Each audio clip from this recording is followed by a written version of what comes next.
Apa saja komponen bagian mesin yang harus diganti? Nah, bagian mesin ini ada beberapa barang yang harus diganti. Namun ada yang fast moving dan slow moving. Fast moving itu penggantiannya cepat, sekitar ya tidak terlalu lama, seperti oli mesin dan oli rem. Nah, itu tidak terlalu lama, harus diganti. Namun ada yang slow moving seperti aki, ini 4 tahun ya, 4 tahun atau 5 tahun. Nah, oke, mulai dari sini ya, saya mulai yang harus melakukan pergantian. Jadi nanti teman-teman ketika mau punya mobil tidak kaget, ternyata banyak yang harus diganti. Yang pertama, aki, penggantiannya sekitar 4 tahun atau 5 tahun. Ini tidak peduli mobil sering jalan atau tidak, aki itu umurnya kurang lebih segitu.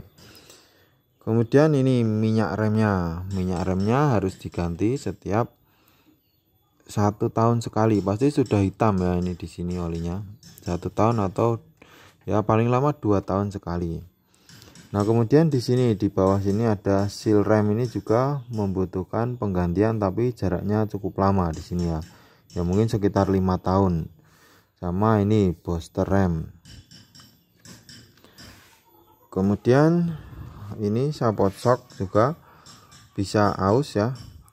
Nah, ini bagian-bagian yang saya sebutkan ini yang bisa rusak. Nah, kalau misalnya baut seperti ini kan tidak perlu diganti. Sekring juga jarang sekali, kalau tidak rusak tidak perlu diganti. Kemudian filter udara juga harus diganti ya, minimal 10 tahun sekali lah. Kalau disemprot-semprot bisa bersih, tidak masalah.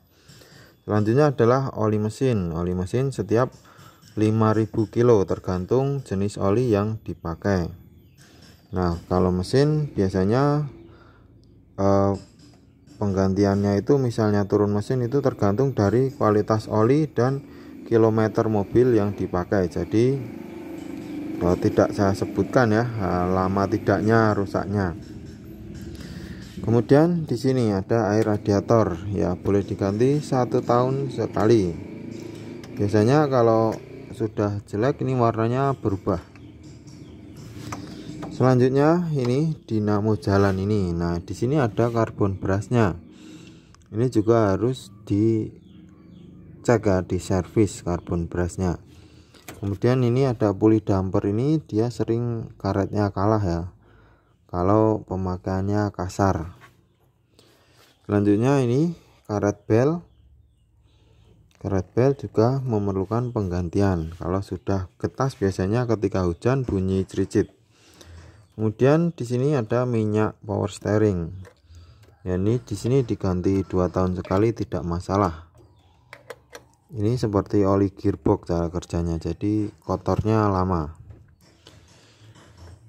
Nah, saya rasa cuma itu saja ya beberapa bagian yang memerlukan penggantian. Nah, ini cuma di bagian mesin saja teman-teman, belum ke dalam-dalam, belum roda dan pajak dan lain-lain. Nah, untuk teman-teman yang mau punya mobil, nah seperti inilah gambarannya, bagian-bagiannya yang harus dicek. Makanya ketika kita menggunakan jasa mobil, dia lebih mahal karena spare partnya yang diganti itu banyak sekali.